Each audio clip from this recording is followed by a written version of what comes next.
The received wisdom is that academics are usually lost in the manipulative corridors of politics once they get into appointive or elective office.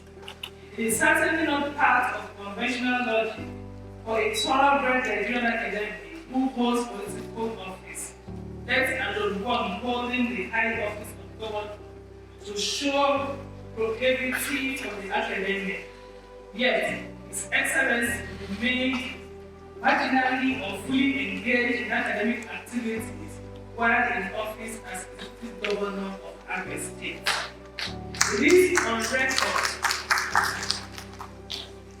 on record that His Excellency drove himself to the Uturu campus of Abia State University to teach aspects of biochemistry to excited students who craved for more. He also published over 45 articles in peer-reviewed journals, most of which were in the prestigious Corpus Index journals.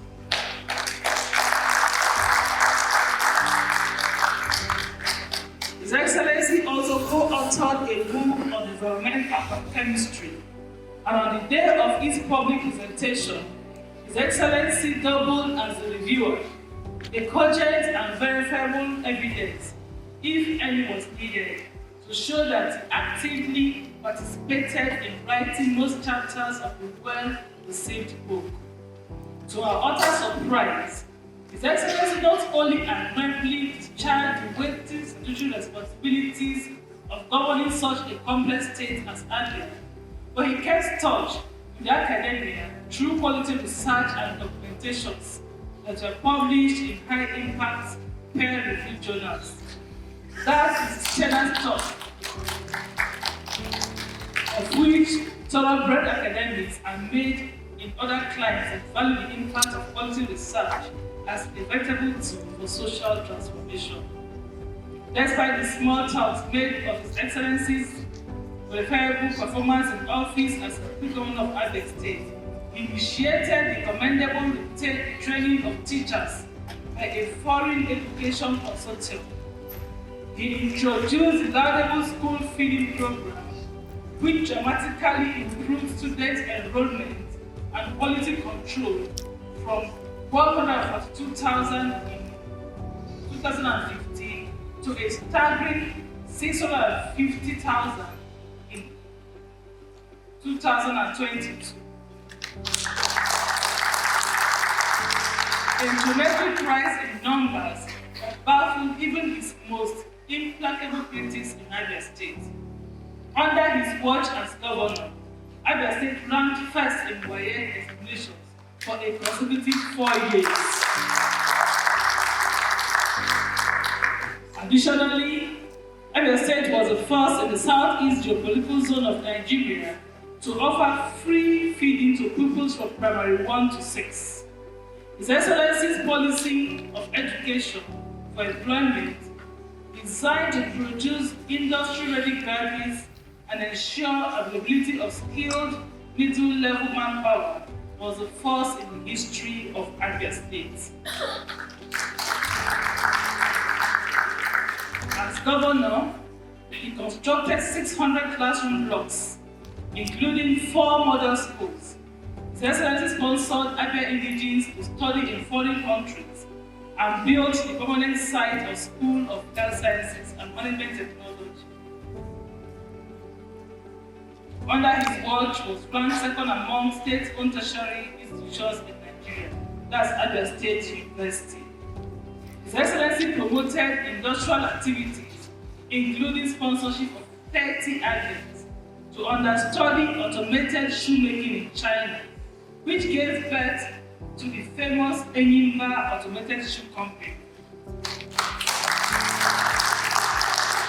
It is on record that he promoted commercial agriculture and invested heavily in security that guaranteed an enabling environment for business operations in that God-owned states, including the building of a children's specialist hospital aimed at choosing infant mortality.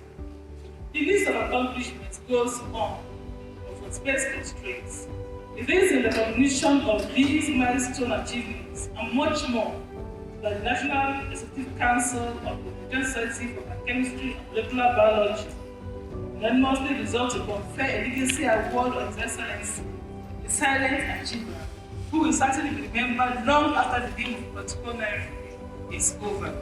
Distinguished ladies and gentlemen, I present to you His Excellency Victor Okezie Ikpeazu, the former Executive Governor of Abia State, for the NSBMB Legacy Award.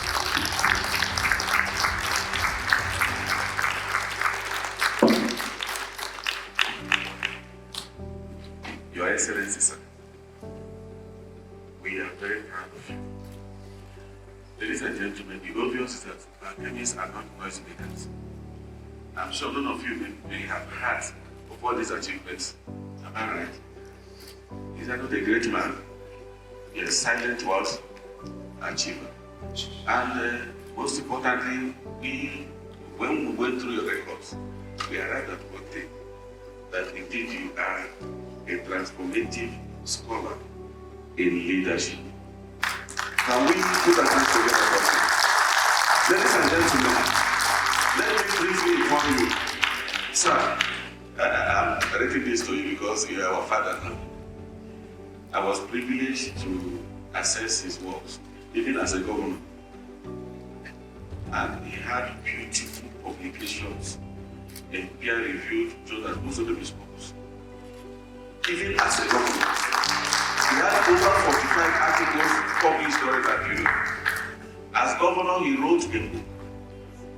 On the day of the book launch, I was privileged to be there. For over 20 to 23 years, I've been teaching the course, environmental biochemistry. I've been teaching that course without any textbook, except my project, because I am an environmental biochemist. I don't know, I challenge all of you. Has anybody written a book in the area, environmental biochemistry? The first person in Nigeria who the biochemistry of environmental pollution, that's yours.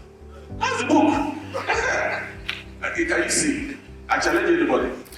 But the governor, a sitting governor, sat down and wrote the book. And while we are not sure, Nigerian politicians, sometimes you got to trust Nigerian politicians. But so we wanted to be sure that he actually wrote this book. He decided to be the reviewer, a thing that has never happened.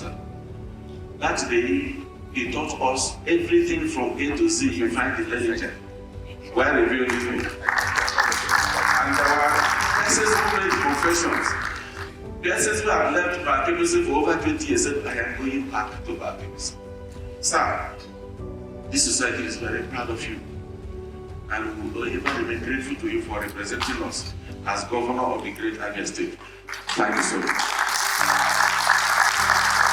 If you need copies, see me. We are the least understood of all professions. It is said that it is the science of life, and that is why people from other professional disciplines tend to learn the hard work of chemists. But what we need more in this country today is the handshake between the industry and the research labs. There is so much that is going on in our various laboratories, but not until the industry opens their eyes to some of the outcomes and fallouts of these laboratories can we begin to talk about advancement, whether it is in medicine, whether it is in food technology, or even in science and technology. And I pray that the time will come when the industry will understand that the raw material that they need is found in the laboratories where biochemists are learning day in and day out. I am also particularly interested in validation of food medicine. Quite lately, Nigeria has come down with issues around organ failure, especially. And I think that we need to look at some of the things that we are consuming that we were not consuming before.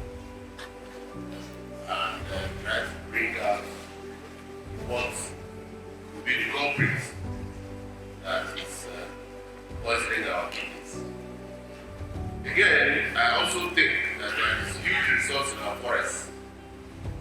We should begin to validate our folk medicines and see if we can craft indigenous solutions to our myriad of health issues. I think that the issue of hyperglycemia or diabetes wasn't literally part of our history, so to speak, but it has become an epidemic, so to speak. And I think that we need to do something about live classical information of desires and diets on our tables.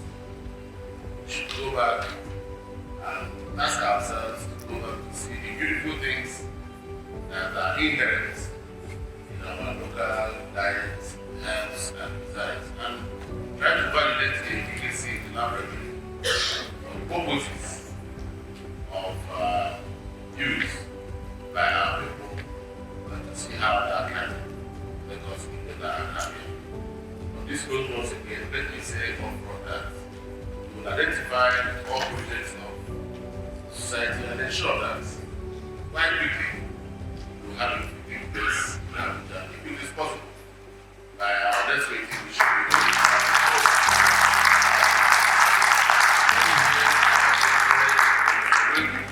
and his team to continue to do this kind of thing and bring us together so that we will see how best we can deploy the resources that are available within us here. We have many activities that have occupied one public office or the other. And we have friends also that we can recruit to support the growth of our society. Thank you, and God bless you.